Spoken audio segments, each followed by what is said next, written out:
আজ থেকে প্রায় ১৪০০ বছর আগে রাসূলুল্লাহ সাল্লাল্লাহু আলাইহি ওয়াসাল্লাম এক আশ্চর্য ভবিষ্যৎবাণী করেছিলেন।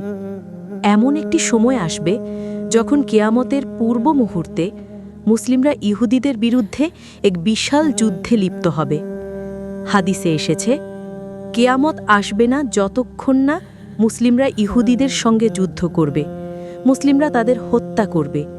এমনকি একজন ইহুদি যদি কোনো পাথর বা গাছের আড়ালে লুকিয়ে পড়ে, সেই পাথর বা গাছ বলবে, হে মুসলিম, হে আল্লাহর বান্দা, এই যে একজন ইহুদি আমার পিছনে লুকিয়ে আছে, এসো তাকে হত্যা করো।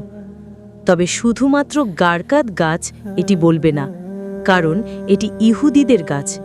সাহি মুসলিম ২৯২২। এই হাদিসে বর্ণিত গারকাদ গাছ, ইংরেজিতে এটি বক্স থর্ন ট্রি, বৈজ্ঞানিক নাম লাইসিয়াম। একটি মরু অঞ্চলের কাঁটাযুক্ত গুল্মজাতীয় গাছ, যা মধ্যপ্রাচ্যে সহজেই জন্মায়। আশ্চর্যের বিষয় হল, আজকের ইসরায়েলে এই গাছই সবচেয়ে বেশি লাগানো হচ্ছে।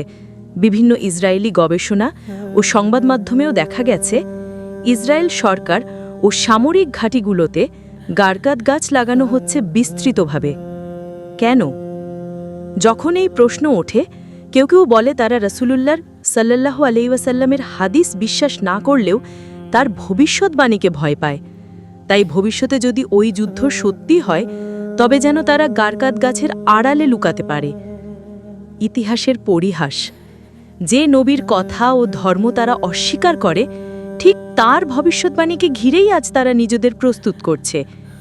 এ যেন এক নীরব স্বীকৃতি যে মুহাম্মদ সাল্লাল্লাহু আলাইহি ওয়াসাল্লাম সত্য বলেছিলেন। আমাদের করণীয়? এই হাদিস শুধু ভবিষ্যতে একটি যুদ্ধের কথা বলে না, বরং আমাদের সতর্ক করে দাজ্জালের ফিতনা ও ইহুদি ষড়যন্ত্রের প্রতি। রাসূল সাল্লাল্লাহু আলাইহি ওয়াসাল্লাম পরামর্শ দিয়েছেন, যা সূরা কাফের প্রথম ১০ আয়াত মুখস্থ রাখতে, ফিতনার যুগে দ্বীনের উপর দৃঢ় থাকতে এবং এই দোয়া বারবার পড়তে, আল্লাহুম্মা ইন্নী আউযু বিকা মিন ফিতনাতিদ দাজ্জাল। হে আল্লাহ, আমি তোমার কাছে দাজ্জালের ফিতনা থেকে আশ্রয় চাই। গারকাদ গাছ আজ শুধু একটি গাছ নয়, এটি একটি নীরব সাক্ষ্য, একটি চেতনা, একটি প্রমাণ যা হাদিস সত্য এবং কিয়ামত অনেক কাছে। আপনার কাছে কি গারকাদ গাছ সম্পর্কে নতুন কোনো তথ্য আছে? নিচে কমেন্টে জানিয়ে দিন। এই জ্ঞান শেয়ার করুন যেন সবাই সতর্ক হয়। আল্লাহ আমাদের ঈমান রক্ষা করুন, দাজ্জালের ফিতনা থেকে হেফাজত করুন। আমিন।